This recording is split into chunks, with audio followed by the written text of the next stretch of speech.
안녕하세요, 여러분.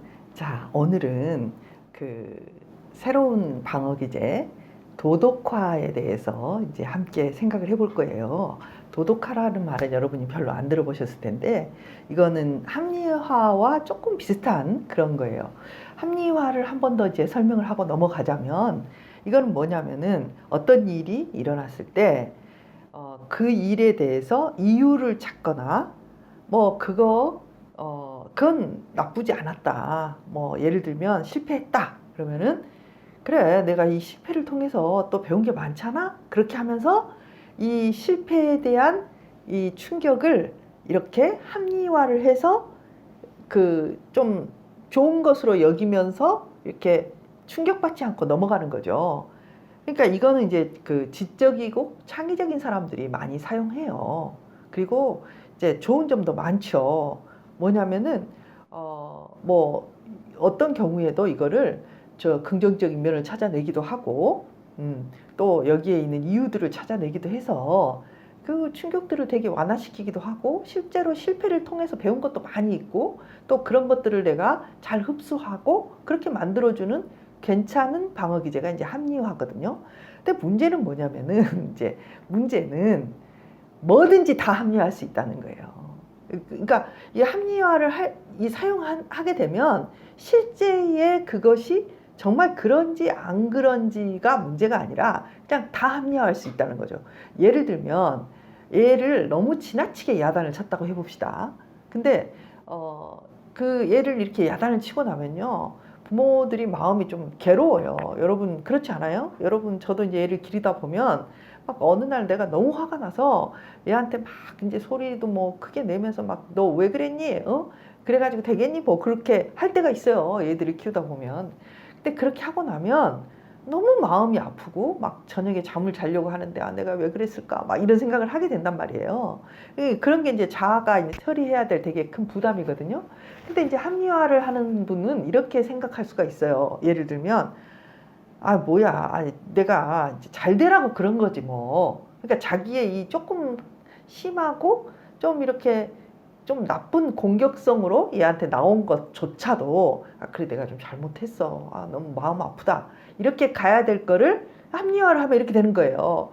아니, 잘 되라고 그런 거야. 내가 뭐 틀린 말 했어? 그리고 또 이제 이렇게 합리화를 하는 거죠. 지금은 얘가 좀 힘들어도 이런 말을 해주는 게 좋을 거야. 막 이런 식으로 할 수 있어요. 그러니까 이런 식으로 합리화를 시작하면 모든 것을 다 합리화할 수 있다는 거죠. 그래서 이제 그게 약점이죠. 예. 근데 이제 도덕화는 뭐냐면은 약간 비슷한 건데, 거기서 한 발 더 나가요. 이름이 도덕화잖아요. 이게 무슨 말이냐면 이런 거예요. 내가 오늘 거기 가서 그거를 보고 싶어. 예를 들면 내가 그 연극을 보고 싶어. 그러면은 나 연극 보고 싶어. 이렇게 말하는 게 좋아요. 근데 이제 도덕화를 하면 이렇게 말할 수 있어요. 그런 연극은 꼭 봐야 돼. 응? 우리나라의 문화적인 발전을 위해서도 그런 연극은 꼭 봐줘야 돼. 그러니까 뭐냐면은 내가 이 하는 일이 내가 원하고 내가 좋아서 한다, 이게 아니라 매사에 이런 식으로 우리 문화 발전을 위해서 해야 돼.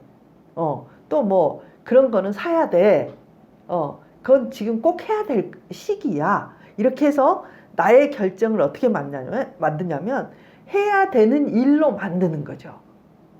여러분 그런 경우가 있죠. 그러니까 이 결정은 나의 욕구라기보다는 의무다. 또는 이 욕구는 도덕적으로 옳은 것이고 도덕적으로 하는 게 좋기 때문에 내가 하는 거지 꼭 내가 원해서 하는 것만은 아니다. 이렇게 하는 것을 우리가 도덕화라고 해요. 그러니까 자신의 충동으로 이렇게 가져가는 게 아니라 해야 되는 정당성을 부여하고 도덕적으로 그것이 정당하다고 말하면서 하는 것을 말해요. 이것도 역시 합리화처럼 모든 곳에 그것을 사용할 수가 있어요. 예를 들면 이제 제국주의 알죠? 제국주의 뭐 프랑스, 독일, 영국, 스페인들이 막 식민지 막 개척하고 그 사람들 학대하고 착취하고 뭐 일본도 마찬가지죠. 그렇게 하면서 어떻게 합리화를 하냐면은 예를 들면 뭐 기독교를 전파한다. 뭐 그 사람들을 구원했다. 뭐 이런 식으로 해서 이제 뭐 예전엔 기독교가 그 식민지를 개척하는 그 선봉에 서서 뭐 신부님 들어가고 뭐 이렇게 했던 적도 있어요. 예를 들면 일제가 우리나라를 식민지화해서 착취를 해놓고 이제 와서 뭐라고 하냐면 우리가 너희를 근대화를 시켰다. 뭐 이런 게 완전히 도덕화예요. 말도 안 되는 건데 그것이 정당하다고 말하고 잘했다고 씌워서 이렇게 만드는 거죠. 그래서 이제 이게 그 이제 도덕화를 쓰면요. 약간 어떤 느낌이 드냐면 여러분 제가 분열 기제에 대해서 이야기를 했죠. 또는 자기에 의해서 이상화와 폄하의 기제와 이제 도덕화가 심해지면 비슷하게 가요. 그러니까 어떤 거냐면은 어떤 사건이나 행동에 대해서 실은 다양한 해석이 존재하거든요. 그런데 이걸 도덕적으로 맞나 틀리나로 나눠버리는 거예요. 그래서 예를 들면 우리 어머니가 뭐 이렇게 해서 나를 학대했다.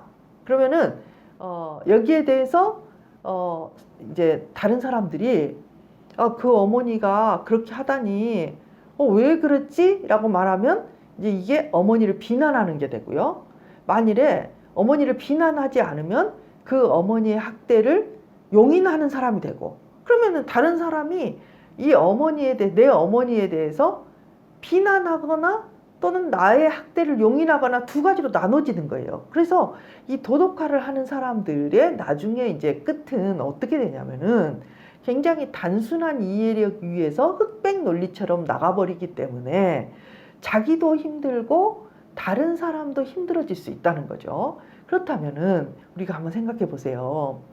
이제 종교적인 사람이거나 되게 도덕적인 이런 높은 수준을 추구하는 사람들이 이런 식으로 오도 가도 못하는 속에 끼어버리는 편협한 어떤 관점을 가질 수가 있겠죠. 그죠? 그래서 이 도덕화를 쓰는 분들이 늘 옳은 거, 착한 거, 뭐 이런 것들을 막 지향하고 그렇게 하면서 사람들과 대화를 하다 보면 사람들이 이 사람에 대해서 뭐라 그럴까? 그냥 이렇게 말하면 되잖아요. 내가 먹고 싶어서 먹는 거야. 나 그 연극 한번 보고 싶어. 그래도 되잖아요. 근데 매사에 이런 의미를 부여하고 뭐 내가 이 나라를 위해서 또는 뭐 하나님을 위해서 뭐 내가 이것이 뭐 옳기 때문에 얘들에게 화를 내고도 너희들이 다 잘 되라고 하는 거지. 내 이럴 때 너에게 화를 안 내면 그게 내가 엄마로서 내가 이것이 정말 잘못된 거야. 뭐 이런 식으로까지 합리화를 하고 도덕화를 해서 그렇게 하면 어떻게 되냐면은 아이들이 그냥 이거 잘못했다. 그래서 잘못했네. 라고 이제 가야 되는 거거든요. 그런데 도덕화나 이런 것들을 너무 많이 사용하면 이 아이 존재 자체가 도덕적으로 우리가 그렇잖아요. 모든 삶 속에서 우리가 도덕적으로 옳기 때문에 그렇게 하는 건 아니에요. 내가 화를 내기도 하고 잘못 판단하기도 하고 내가 좋아서 사기도 하고 이기적으로 사기도 해요. 우리는. 그걸 인정한다는 게 실은 우리 관계에서 삶에서 되게 이렇게 어떤 느낌을 주냐면 이게 깔끔하고 상쾌한 느낌을 주거든요. 그런데 이 도덕화가 너무 많이 끼어들면 뭔가 이 사람은 옳은 것 같기는 한데 뭔가 이렇게 솔직하지 않은 것 같고 뭔가 너무 자기는 옳은 사람이라고 말하는 것 같고 이렇게 이런 판단하는 느낌들을 사람들에게 줄 수 있어요.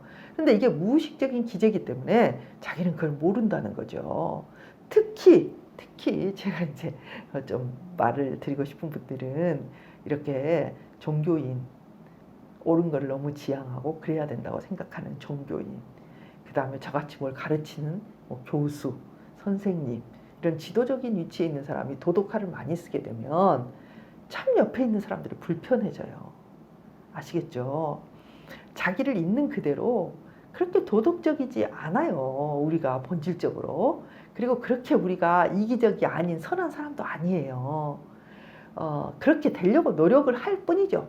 실제 나는 참 이기적이기도 하고 감정적이기도 하고 탐욕스럽기도 하고요. 교만하기도 하고요. 그런 나를 그냥 있는 그대로 받아들이고 그대로 조금씩 표현하고 그렇게 내가 그런 사람이라는 거를 감추려고 하지도 말고 그래도 괜찮아요, 여러분.